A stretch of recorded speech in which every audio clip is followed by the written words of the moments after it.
The Chinese Communist Party has persistently claimed that the next Dalai Lama will be chosen through the Golden Urn System. We are all aware of how the Chinese Communist Party manipulated the system in order to choose their preferred candidate, that is Gyaltsen Norbu. Today, the 108 Peace Institute's podcast features Arjia Rinpoche, who was a part of the search party for the 11th Panchen Lama and an eyewitness to the manipulation of the Golden Urn System during the selection process. In this episode, we will discuss how China deliberately manipulated the Golden Urn System in order to choose their preferred candidate. Another important question that we will discuss is, does the Chinese Communist Party really have the legitimate authority to choose the next Dalai Lama through these manipulated Golden Urn System?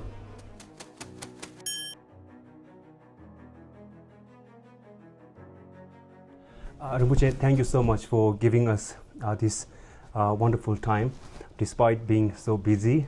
During your visit, your visit to Dharamshala, we thought we should do this podcast because when we look at the Chinese Communist Party today, they always come out with this statement that they say the next Dalai Lama will be chosen through the Golden Urn System. So this is what they have been telling since many years ago, and they are still coming up with this statement. And you were there during the Golden Urn ceremony of the 11th Panchen Lama chosen by the Chinese Communist Party. So today we will try to explore, or should I say debunk, the fabricated lies surrounding the Golden Urn System, because it was manipulated in the selection process of the 11th Panchen Lama. So before going into this question, I would like to ask you about your early days in Tibet, because you were abbot of the Kumbum Monastery, and His Holiness also said that when His Holiness met you in New York, right after your coming into exile, he said, "Now I can see my abbot in the audience." So tell us a little bit about your early days in Tibet. Thank you. First of all, very happy to be with you, and also thank you giving me that wonderful opportunity. Thank you. I was born in 1950, so at that time the Chinese communists already occupied the Amdo area, not the Lhasa yet, but Amdo already occupied Kham as well. Then, however, they didn't touch our tradition or system, so that's why the people, they don't realize what's happening, who is running the country and so forth. They don't care, the olden days. So then I was born in a Mongolian nomad family. So I was 2, then they recognized me as the reincarnation. Then I come to Kumbum, then I grew up there.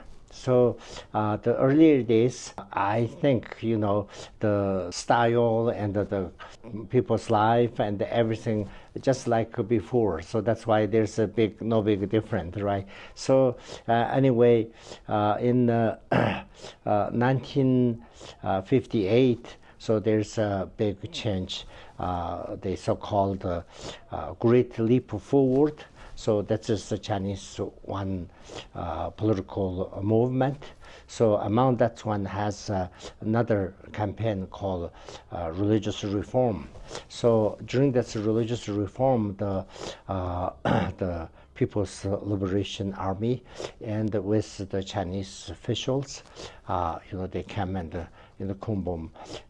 Even before they come and they had that's so-called brainwash educational, meetings a long time. Maybe it's because I'm so young, I don't know that.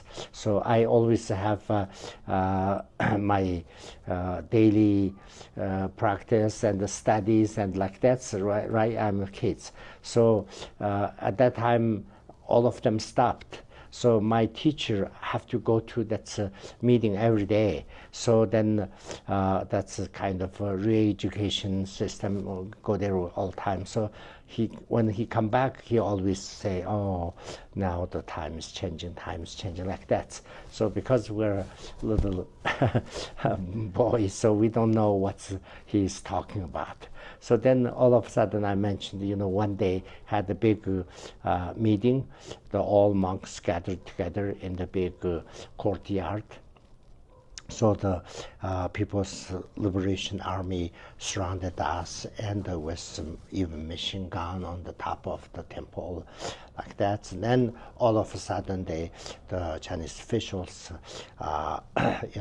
yelling at all monks, and they say lots of things in Chinese and so forth. So anyway, then start that day, the whole thing has changed. They arrested that time maybe we have a couple of thousand monks in our monastery, Kumbum Monastery. So all the geshe-las and the monasteries in the monastery, like teachers, lamas, high lamas, all of them they arrested.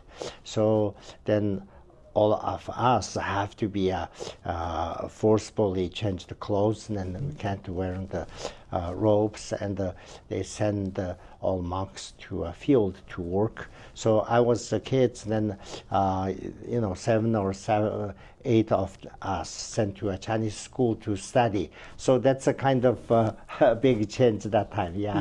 Rinpoche, when I read your book, Surviving the Dragon, right, it was very emotional. Because you met His Holiness the 14th Dalai Lama in Tibet in 1954. Yes. You were very young. Yeah. Then His Holiness fled Tibet in 1959. Right. So what was the environment when Tibetans knew that His Holiness reached India safely? So how was the reaction, and how was your reaction then? So actually that time people didn't know about that details.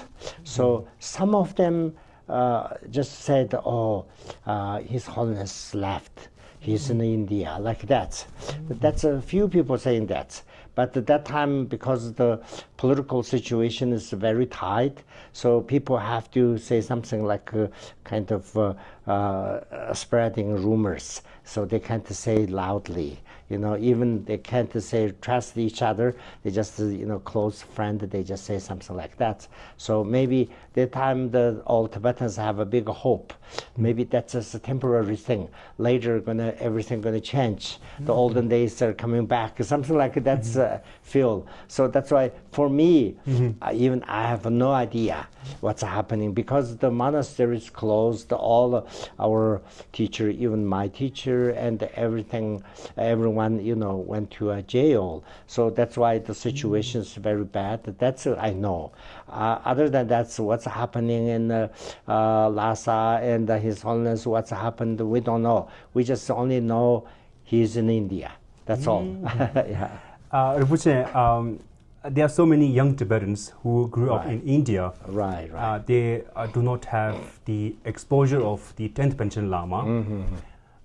You accompanied 10th Panchen Lama on various occasions, particularly during his travels abroad. Can you tell our young audience, particularly young Tibetans, about the contribution of 10th Panchen Lama to the Tibetan cause? Yeah. In Tibet, we have 2 spiritual leaders, His Holiness Dalai Lama and His Holiness Panchen Lama. So we thought those are sun and moon. Okay. Yes. So then in 1959, unfortunately, the situation happened in Lhasa, and His Holiness left. So Panchen Lama still in Tibet, still in China, under Chinese control.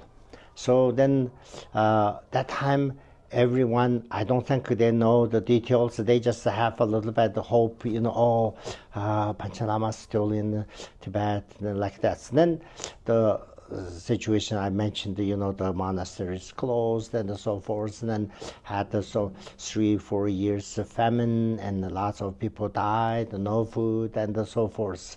So there's no monastery, no no practice, no religious activities and so forth. So then 1962, all of a sudden said the Panchen Lama will come. So everybody was really excited. Then that time I mentioned, you know, no food, no enough food to eat. Yes. Then he decided to come. Then he made the people made a tuba. So that time they made a tuba. So then the Panchen Lama will come, and then everybody's excited, and then everybody that time's really working in the fields. So we denounced the religion as a bad thing, and almost you know, reopen the monastery is an impossible thing. But at that time, all of a sudden they said, oh, okay, tomorrow have to, you know, some of the monks have to wear the robe and have religious activities. Panchen Lama will come. Then, you know, some of them didn't even believe. So then all of a sudden, some reason he can't come, he can't make it. So then he had that's the tuba. Then everybody shared the tuba. Then everybody was so happy because we said we don't have enough food, right? So then after a few days he come back again. Mm-hmm. So then the monastery is so-called half-open system. So you have to work in the fields, but the half day you can have religious activities in the monastery. Mm-hmm. So that time, Panchen Lama was very young. Mm-hmm. He was 20-some. I think he is 25 that time. So he come and he had a meeting in our monastery. Before the meeting, he had this audience were people then from all of the Tibet and some places, and then with him and crying and telling the things like that. And then he said, oh, don't worry, tomorrow we'll have a kind of meeting. Mm-hmm. So on that meeting, we'll decide several things like that. So I will talk, don't worry about that. And then he kind of comfort people like that way. So then next day had the meeting. So on that meeting, then what's happening? Then he asked, you know, not lots of people, maybe I guess maybe around 100 people there. So then he asked, and then some of them saying, praise the Chinese government and so good and so on. So then he said, no, you don't worry. You still have a worry. You have to tell the truth, what's happening. So then after some people, they start crying and they start yelling the government. They said, oh, we had so many bad things. The monasteries closed, all the monks arrested, and all the statues and throw them away, and the sutras as well. Then so on. So then he said, don't worry, I'm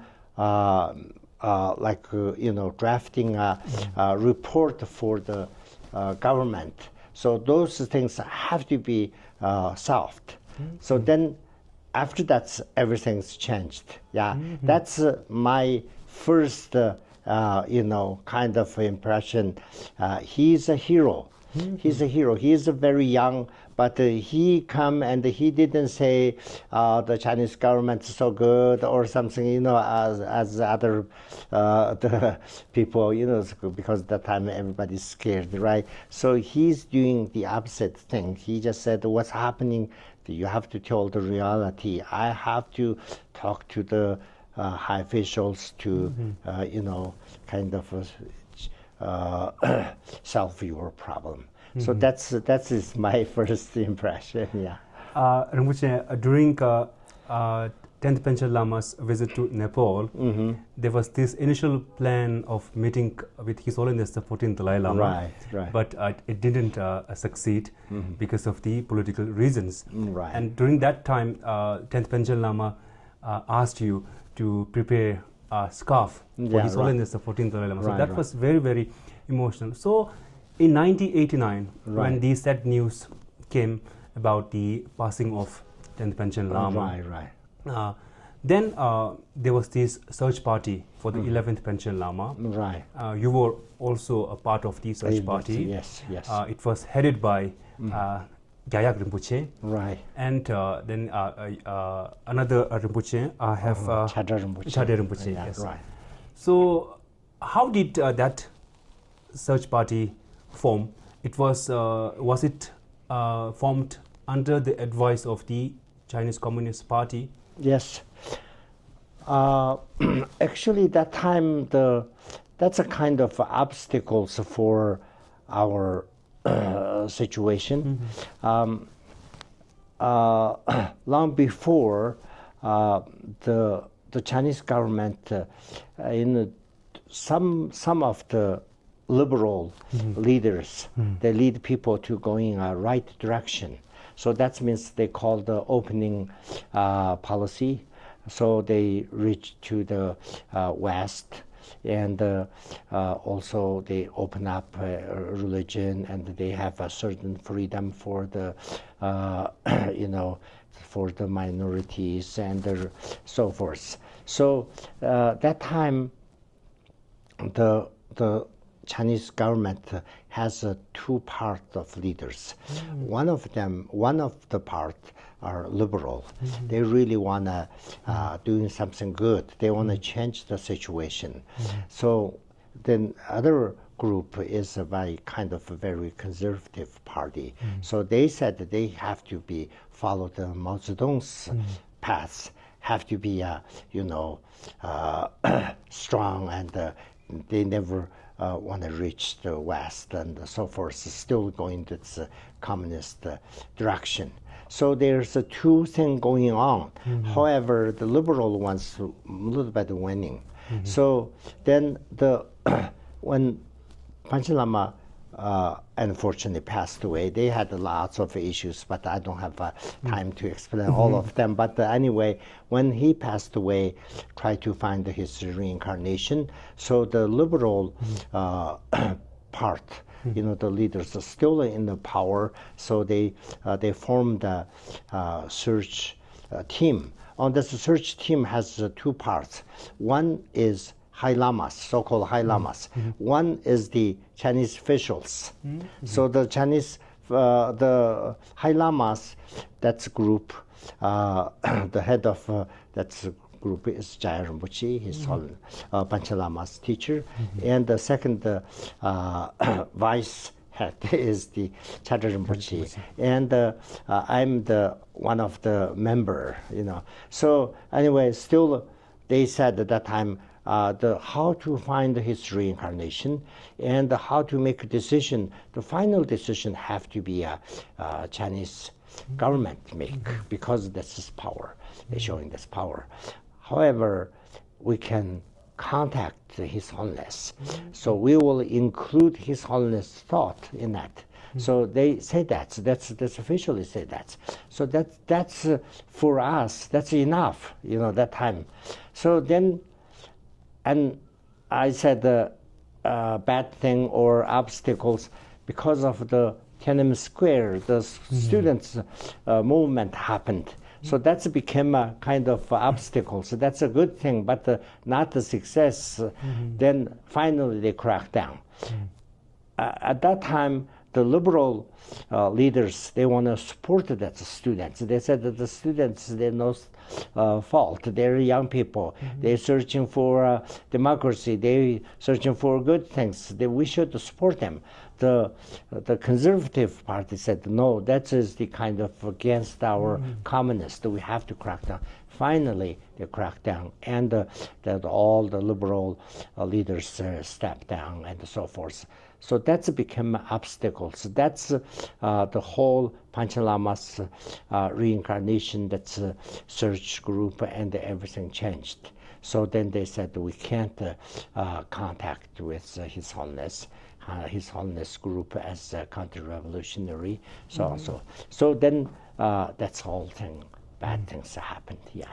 Rinpoche, on 14th of May 1995, when His Holiness the 14th Dalai Lama announced the reincarnation of the 11th Panchen Lama, Kyintu Chögyeng Nyima, from Dharamshala in India. then there was this rebuttal from the Chinese government. And how did that change the trajectory of the search party in Tibet? So that's I just mentioned, because that's obstacles. The whole situation changed. So that's unfortunately after that the thing changed. So when His Holiness announced that's Gendun Chijinima as a reincarnation, so I'm in Amdo in they call Qinghai province. So I'm in Qinghai province. They right away they asked all lamas come together and have to denounce His Holiness. Said he mentioned that, so we have to denounce that. And then we all went there, and then everybody have to say something, right? So soon after they had a so-called emergency meeting in the Beijing.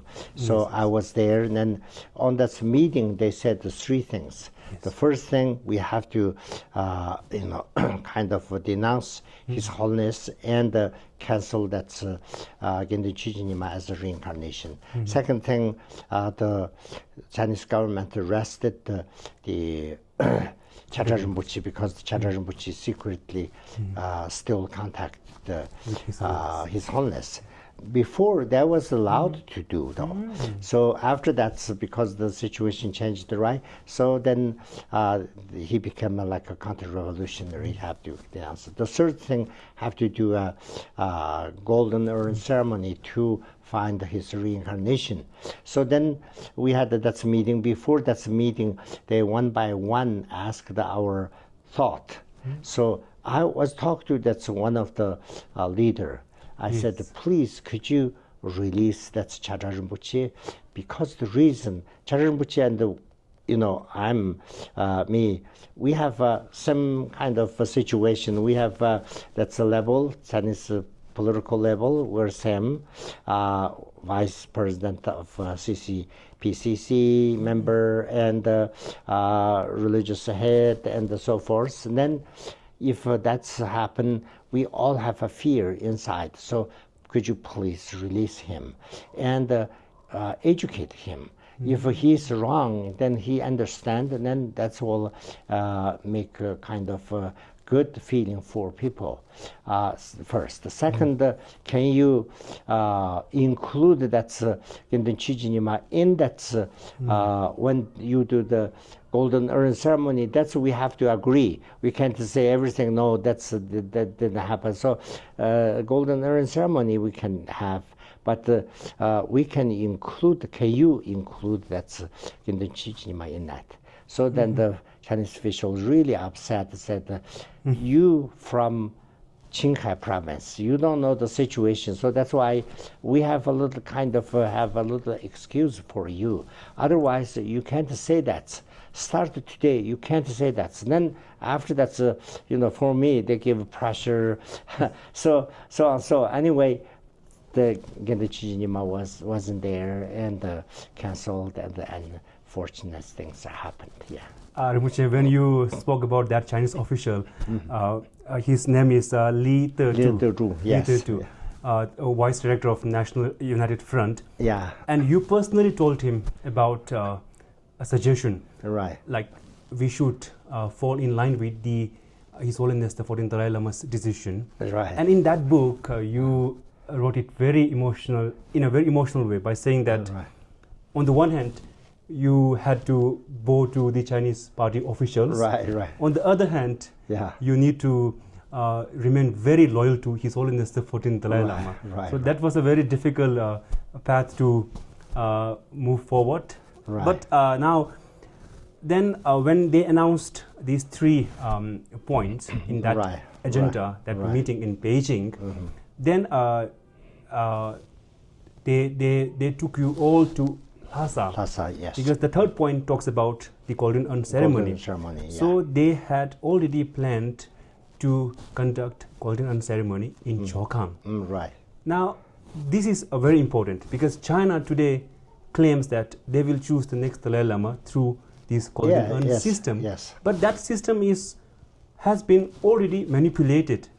Through your book, we all came to know how they manipulated it. So now, it would be really nice if you could talk more about how they manipulated it. Yeah. You are an eyewitness to that, very ceremony, and I watched so many videos on YouTube, particularly that ceremony. So it says, 金币撤迁，现在开始. So that two announcement was in Chinese. Right.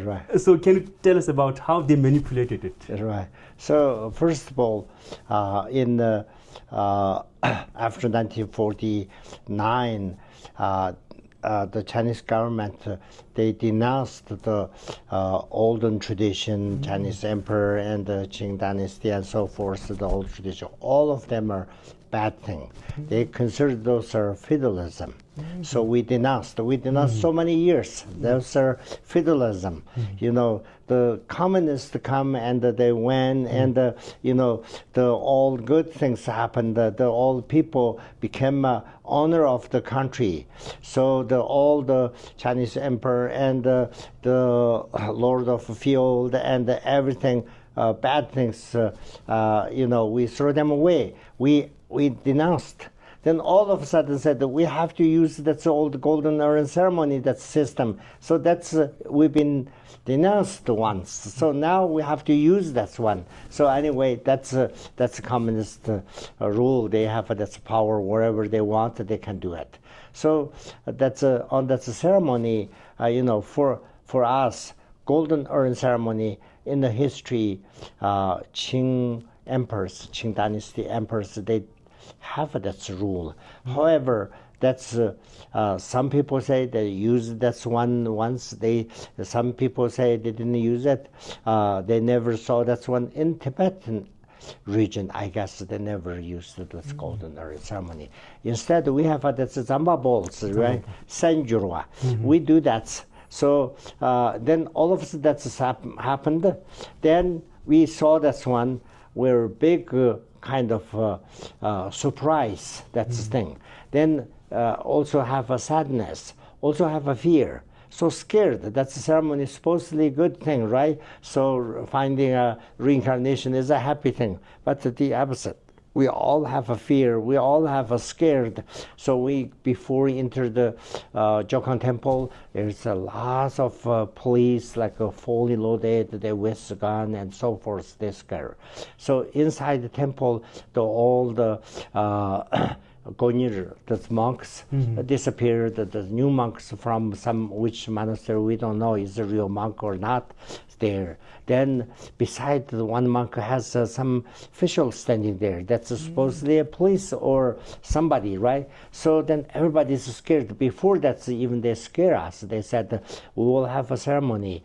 That's we fully prepared. If the separates. They're doing something bad, we're going to destroy that right away. Among you, do something, we will not give a kind of a favor for you. We will going to crack you down too. So they scared, that's one. So we all so scared. So that's the ceremony. So that's all happened, yeah. Rinpoche, in that book, you mentioned it very clearly, because when you were on a chartered flight back to Beijing, you were with Ye Xiaowen, the Bureau of the State Administration for Religious Affairs. Yes, then. yeah. And he deliberately told you that how they manipulated the Golden Urn ceremony. Right. And he said that they put cotton in one of the pouches of the ivory lot. Yes. Then that one is obviously higher than the rest too. Right. And Pomi Rinpoche chose the higher one. Yeah, right. And he said, we want to choose our candidate correctly. Yeah. So why did he tell you that incident? Yeah. Is there any reason why? That's I'm questioning that myself all the time. In the book also I mentioned that, right? So on that kind of special flights or chat, we that's Yishowen and that's the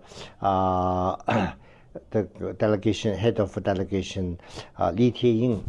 So he and the Ishogun staying there, and then they asked the Jamin Shapa and me go to listen to their lecture. So they gave lots of lectures and so happy, they had like everything successful. All of a sudden, the Ishogun said that, so they leaked that's a secret, right?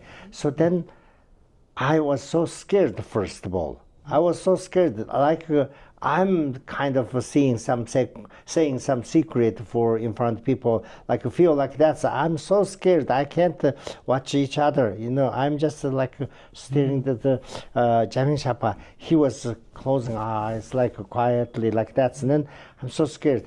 Then after that, I'm thinking about that. So why that's a kind of a top secret. Why leaking that to us? Then that's the final. I thought. So we have 3 nominees, right? That's 3 nominees representing the body, speech, and mind. So the Gendin Chujin is supposedly representative of the mind. So then we all hoping him become a reincarnation. So, but unfortunately, the Chinese government took him away. So, but then still they 2 left there. So then they add 1 more. I don't know who is that person, but so they intentionally find 1 from the 2 of them. So that's why they think give the message. Your belief for those 3, right? So the 1, unfortunately, we can't make it, but the 2 still there. So you have to be belief. We find the 1 from there that's very successfully we found there.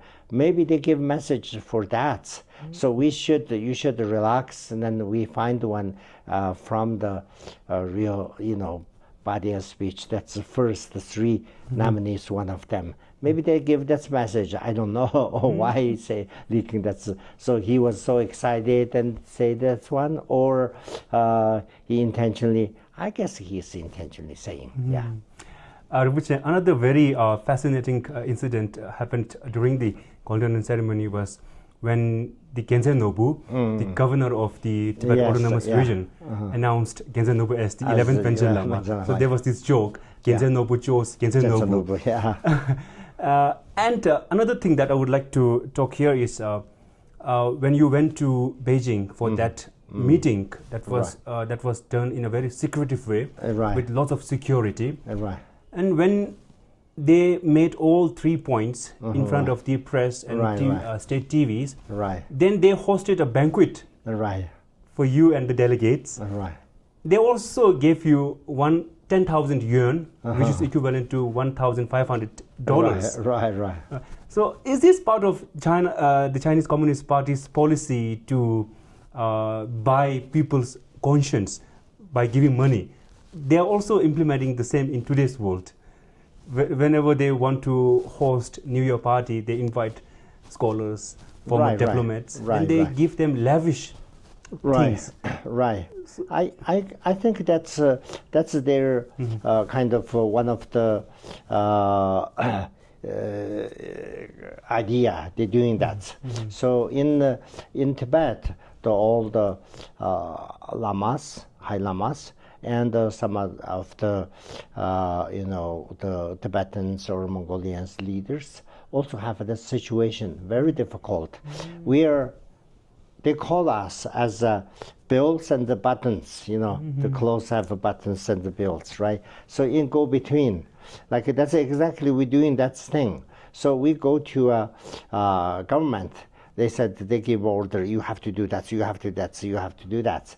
Then we have to say yes, yes, yes. Then we come to people. Then have to educate people. Okay, now doing that. So you have to listen to so and so. And then that's the chance is in between. If you are really want to do something for the people, you still have a little gap there. So you might do something in between, say, okay, this time I listen to you, you say that, so you give me this order, I will listen, I pass this message to people. But people require that thing. Could you please can make it like that? And then sometimes they said, yes, okay, we'll listen. So that's one, all the lamas always doing that. Then later on, you mentioned that's a very important point.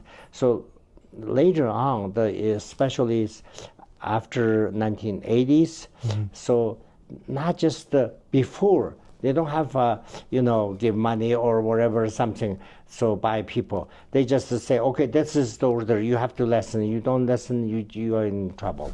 So then after that, so they didn't do that. So they said the one hand, they say that's the other hand, they give money and they give some kind of, even before I leave, because I left some reason, right? So before I leave, they said, okay, we will hire your remote, promote your position.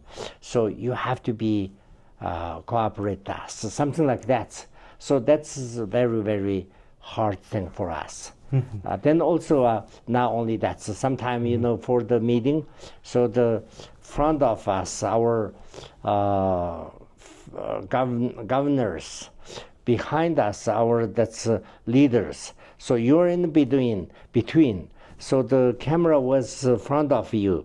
You have to say that. You have to listen to them. So that's really, really hard. So yeah. Rinpoche, in your book,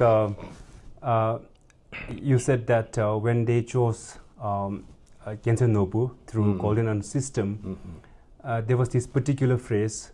I'll quote it: surrogate Panchen Lama. And another one is the whole Golden Urn ceremony was termed as the filmed Sharat. Now, my question is, today China says that they will choose the next Dalai Lama by using this Golden Urn system. Right.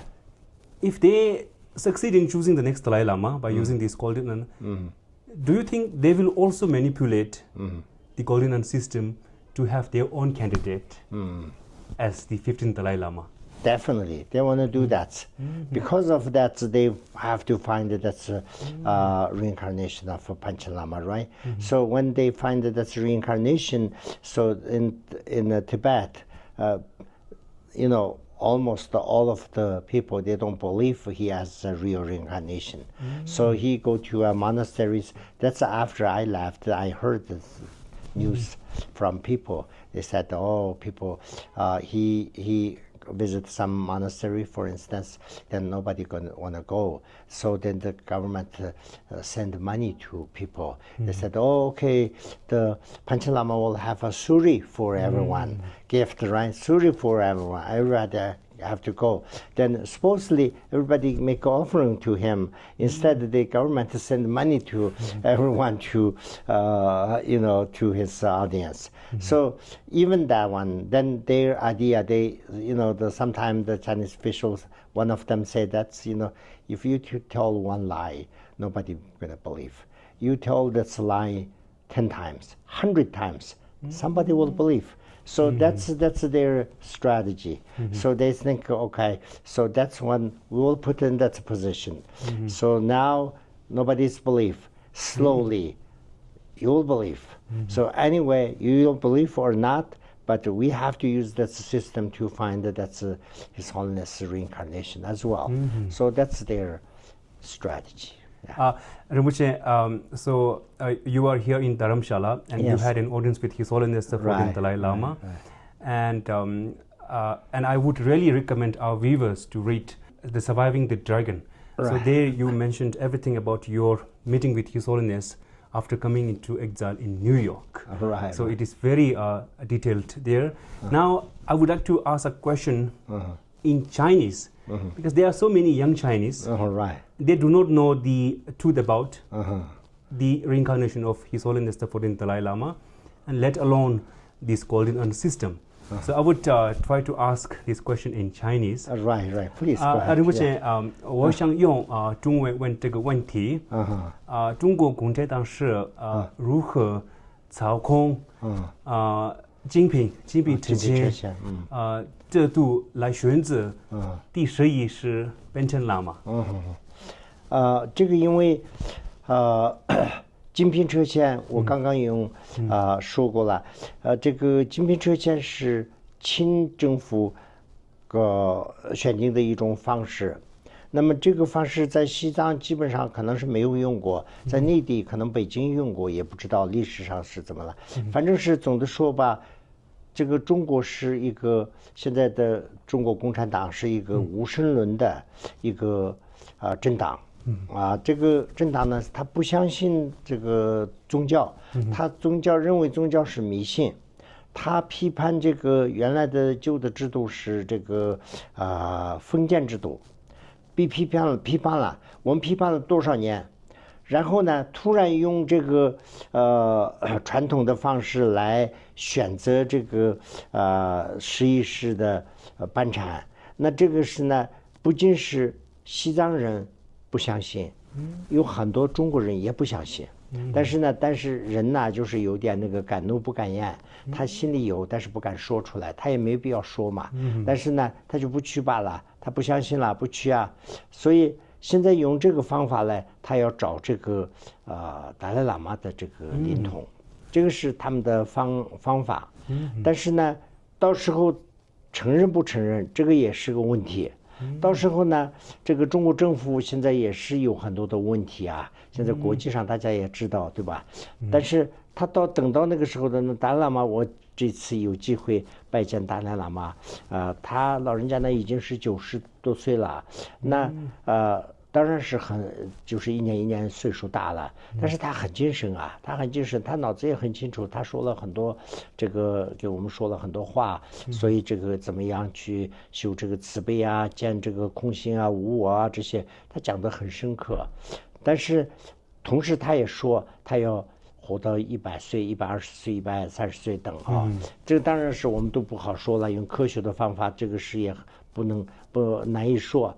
但是如果说他能活到100岁、120岁、120岁的话呢，还有30多年，这个30多年中间，这个中国肯定会有变化。那这个中国的这个精品抽签的这个传承这个方式啊，到那个时候还能用不能用，这个也是个未知数啊，所以就不好说嘛，对吧？所以我相信更多的这个年轻人呐，他是不仅是听一方面的宣传，他知道很多东西，他国际上的情况也知道，国内的情况也知道，他是这个宗教是一个信仰的问题，你把这个信仰的东西利用成政治的手段来去控制的话，这个有时候是也行不通的。所以我看这也是个未知数。谢谢你，仁波切。我相信很多中国人都会得到这个展现。仁波切, and thank you so much for this very meaningful conversation. Thank you. And I hope our audience will definitely learn a lot about how China manipulated the Golden Urn System during the selection of the 11th Panchen Lama. Particularly, I would recommend our young Tibetans to read The Surviving the Dragon, written by Arjia Rinpoche. Thank you so much, Rinpoche, for your wonderful time. Thank you. Kadinche.